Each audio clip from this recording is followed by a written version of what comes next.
Well, hello everybody. Happy Friday to you. So good to see everyone. Welcome to Wavelength Brewing Company. Another one of our Friday night science talks. And if you have no idea what I'm doing up here at Science Brewing, here at Wavelength Brewing Company, we are all about science outreach through craft beer. Because without science, you do not get good beer. So they are very important together, and science is important overall. We do a science talk every single Friday night.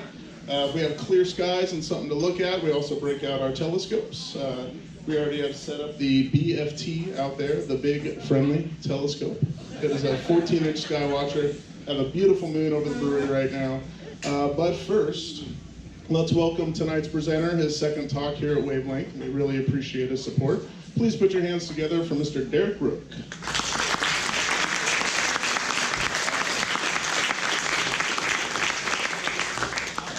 Thank you. So this is actually my third talk here at Wavelength. Hans doesn't remember because last time I was incognito as a Harry Potter wizard.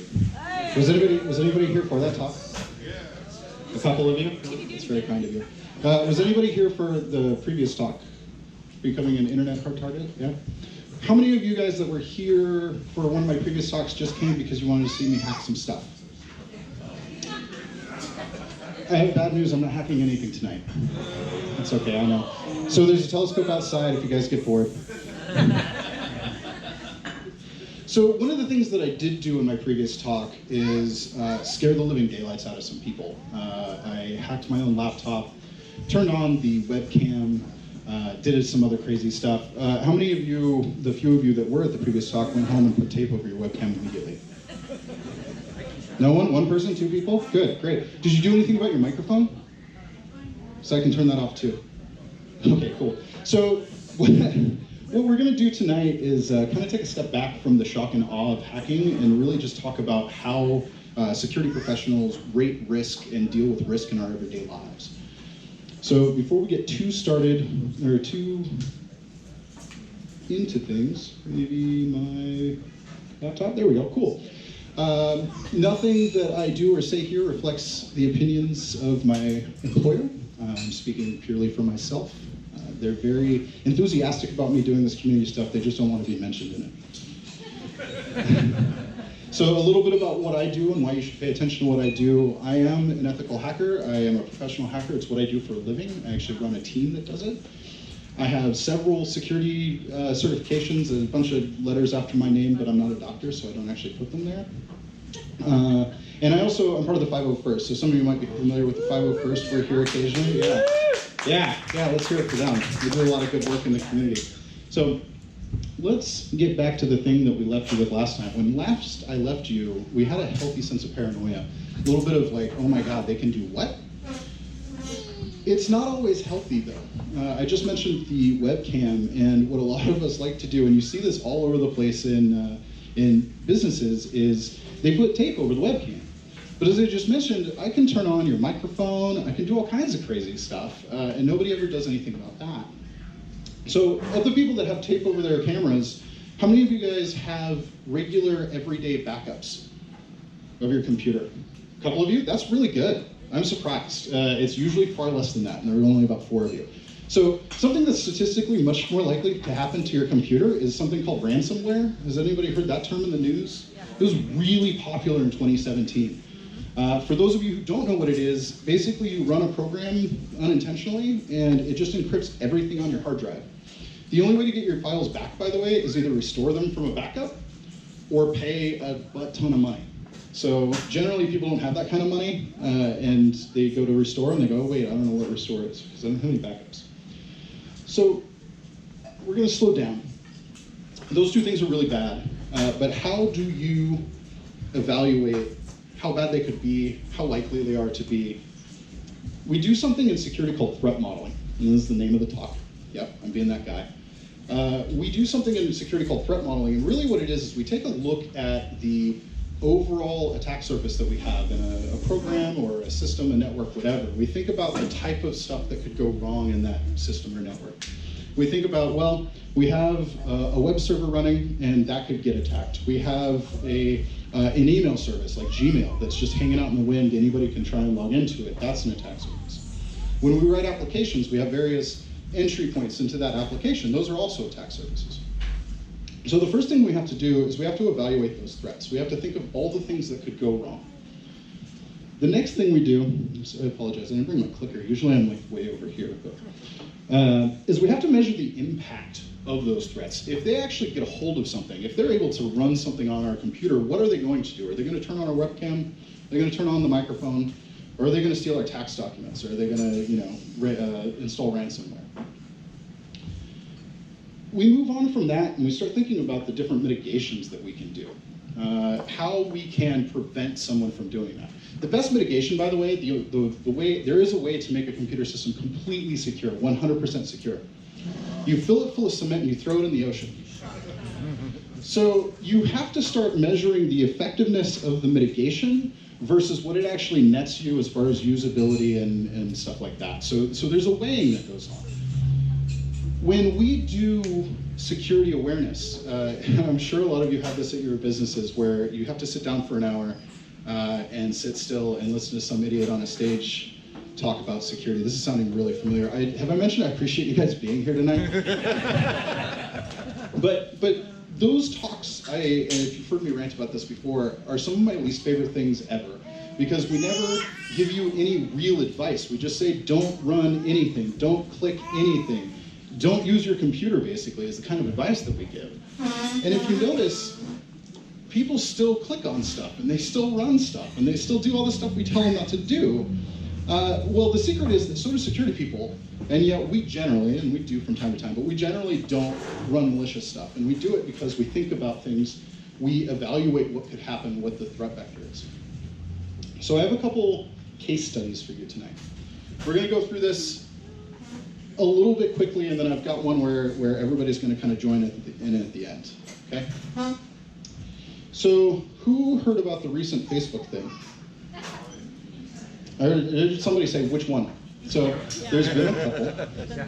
And for those of you who didn't know that there was a couple, let me explain. So there was the big one, the big Cambridge Analytica, I believe it was called, that we basically absorbed a ton of our data and then was using it for political stuff.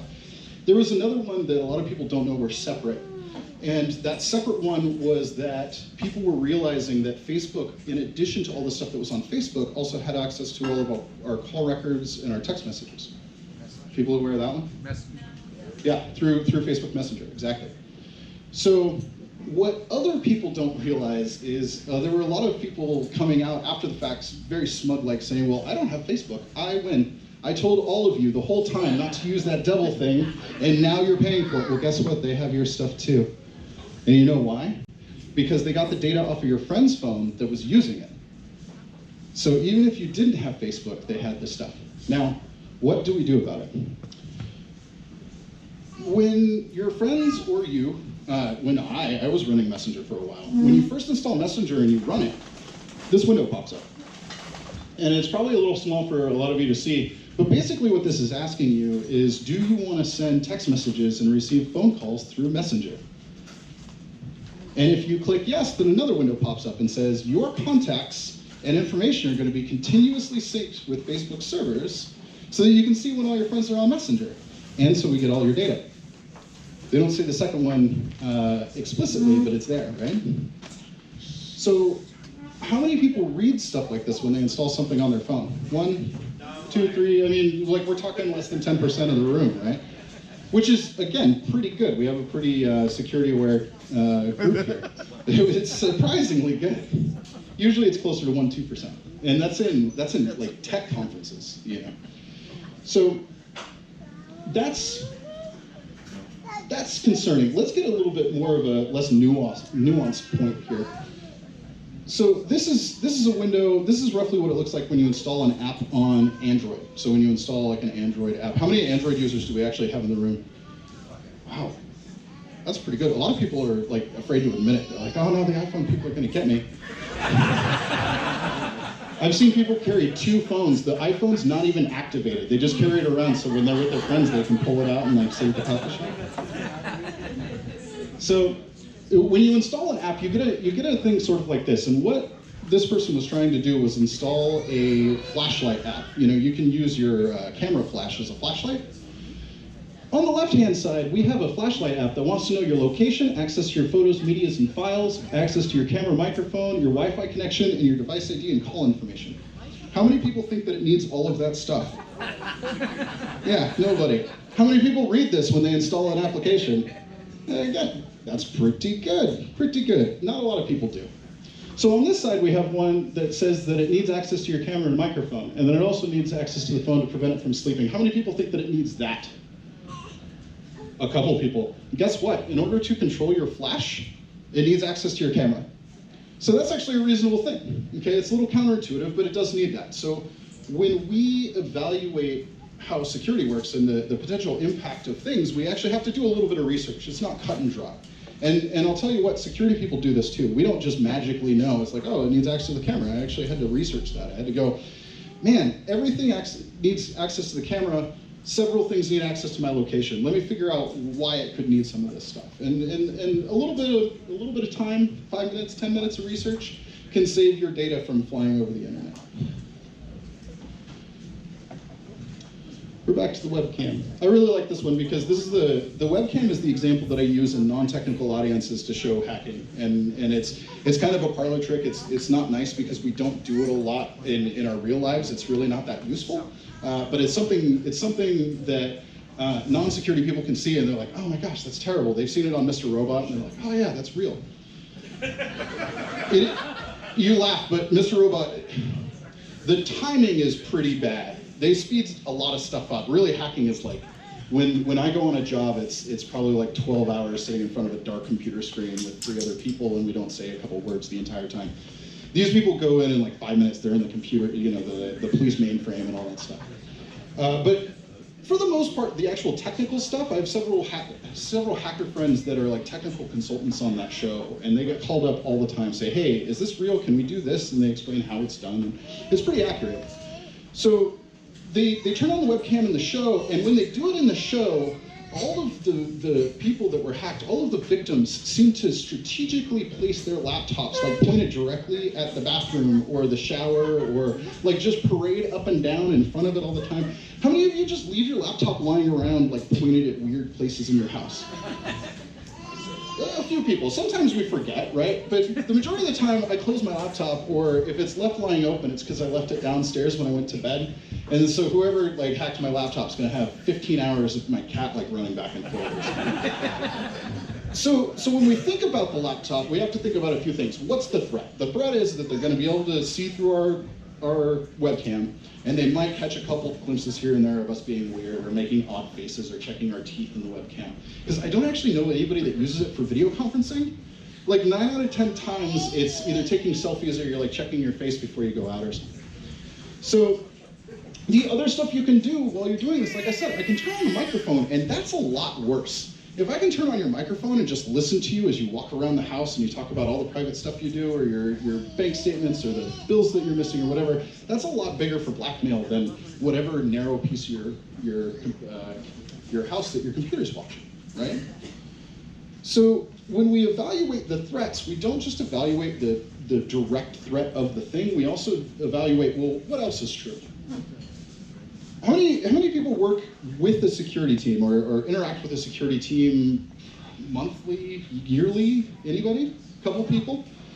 So what I see a lot of new security people do, and I did this when I was early in my career as well, is that we run these things called vulnerability scanners, and they're just applications that look at other computers and they say, that's a vulnerability, and that's a vulnerability, and that's a vulnerability. And it doesn't really do any good testing to understand why it's a vulnerability or how bad it is or anything. It's just like, that's really bad, you should fix it.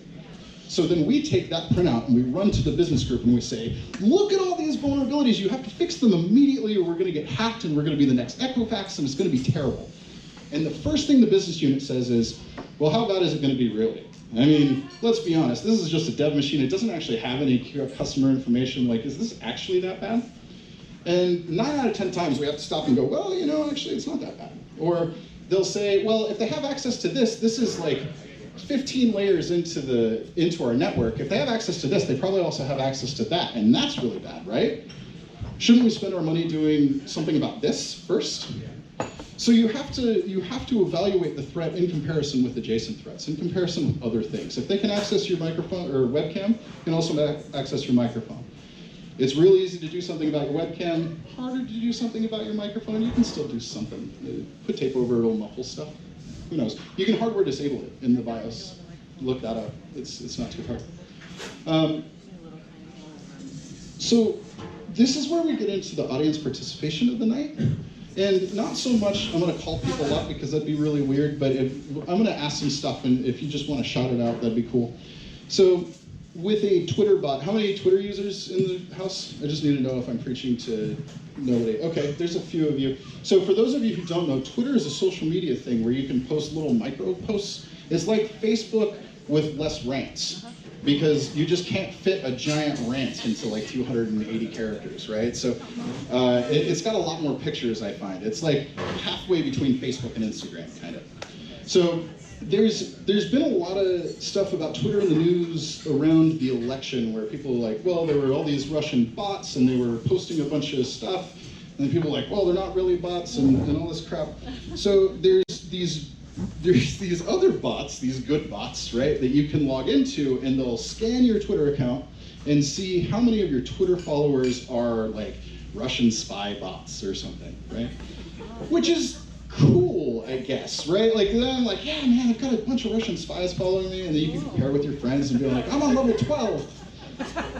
I don't know, it's interesting. So what kind of stuff do you think a Twitter bot like that would need? So the first thing that it comes out here is that it needs to be able to read tweets from your timeline. Do you think a bot like that needs to be able to read tweets from your timeline? No? Maybe? So let's think about why. So you're looking at your followers, right? And seeing if any of your followers are bots. If they're posting to your timeline, I guess that would be useful. The other thing to think about is how dangerous is it for something to read from your timeline? Dangerous to read from your timeline? It's public, right? I mean, that's literally what Twitter is for, is so that other people can read from your timeline. I post to my timeline, other people read it, and they're like, this guy's an idiot. So I mean, that's not too bad. It's not that big of a threat. The next thing is see who you follow and follow new people. How many people think it needs to do that? No. No. Yes. Yes? If you're trying to find it with the Russian bot, wouldn't you want to see who's following you? Wouldn't you want to see who's following you? Yeah, so the first part seems reasonable. It needs to look at who's following you, right? What about the second part? You follow new people, you know what it's going to do is it's going to go and it's going to make you follow the bot. And it's going to be like, hey, I'm going to start advertising for this guy, right? What a lot of people, when they look at this, don't necessarily know, and you have to do a little bit of research to find out. And it took, like I said, 5-10 minutes. These are actually two different permissions, and for some reason they were allowed to put them on the same line. So people assume that you have to be able to allow it to follow new people if you want it to be able to read who you follow. Which is crazy because, again, who you follow is public information. That's what Twitter is for. That was awesome. Hans, for the next talk, I want you on a soundboard, man. Anytime I start to just like lose it, you just like. The bot just heard you. Yeah, the bot was there. So the next line, update your profile. No? Pretty dangerous, right? You don't want it like messing around with who you are, saying what you are, and all of that stuff. That's pretty straightforward. Now what about post tweets for you? No. That's literally what you're trying to find out. You're like, hey, are there a bunch of bots that are tweeting like just randomly and stuff? No? Cool. Well, can you do that for me then? That'd be great. So I want you to think just for a minute about an app that you've installed, or even better, we've been talking a lot about mobile apps, but think about Facebook. Does anybody play Farmville, used to play Farmville? There are a lot of liars in this room because statistically it's like half of you.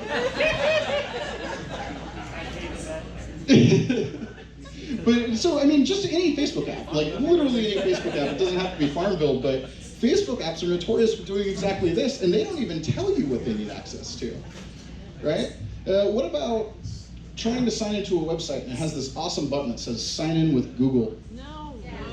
Wait, yeah, no? No? Never? So has anybody actually clicked that button? The people who were saying no, never, have you clicked the button to see what happens? So what actually happens after you click that button is you see a screen a lot like this, and I should have probably included a picture, but I couldn't find a good one.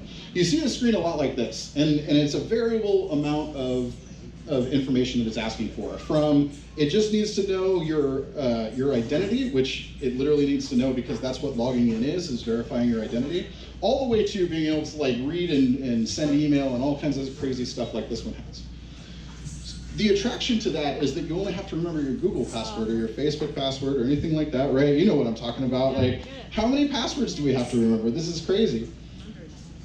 I'll let you in on a secret. I sign into a lot of stuff with Google. And I check what this says first. But as long as it seems reasonable to me for the service that I'm signing into, I'll absolutely sign into it. Because typically I'll trust Google's security over whatever podunk site that I'm trying to log into, right? If it's like Freddy's New Cars for Less, I don't have a lot. I mean, maybe he has an amazing security guy in the back end, I don't know. But it's probably not as good as Google's. So I'm willing to make that choice, right? I'm able to sit there and evaluate, well, this guy's site looks like it was designed in like '94, and it's got a bunch of GIFs and everything all over it, versus Google's highly sophisticated authentication application. So we're going to bring this, kind of wind this down a little bit, and I forgot to mention this earlier, but if you were at my last talk, these things are supposed to run about half an hour. My first talk was about 45 minutes. The last talk that Hans didn't know I was at lasted for over an hour. And you could see people start like fidgeting in their seats, So we're gonna wind this down right now, but as you leave tonight, as you go back home, as you're using your computers, I want you to think critically about what you're doing and why. And not just browsing certain sites, because that's kind of what we do on the internet, but when a site asks you to put in some information. If a radio station asks you to enter a bunch of information to enter a sweepstakes, what are they going to do with that information? What can they do with the type of information that they're asking for? Sell it. Trying to sell it. There's a saying in security that we've had for a long time, but I think it's actually started to reach the public now. If a product is free, you are the product, right? There's no such thing as a free anything in this world. And in fact, there's been several groups that have tried to do things like Spotify and Facebook and all of these other generally free sites, but paid, and they don't use any of your information. Your information's yours. How do you think those sites did? They did horribly. They were just destroyed within days. Days, they didn't even make it days. And these things are like, 20 cents, $1, a week or something like that. It's pretty reasonable when you think about it. But we have this infatuation with free services, and that's fine. You just have to think about what you're trading for that. So I'm not going to get into too much of a rant there. You just need to think about it. Full disclosure, I use Facebook, so I'm not trying to say everybody delete Facebook. You just have to understand, you have to think about what you're doing, and then apply that threat model to it. Think about what it means. Think about what it could mean if it were to get breached, and think about what precautions you want to take when you use it. Okay? I want to thank everybody for sitting through that. My name's Derek Rook. I've got several websites up on the screen. I've got a blog. For those of you who don't know what GitHub is, it's really nerdy, but I put all of my talk slides up there if you want to see it later. All of my talks go onto YouTube, as well as some hacking demonstration videos that I do for the community. So I'll be over here. I'm usually floating around if anybody wants to ask questions later. Thank you very much.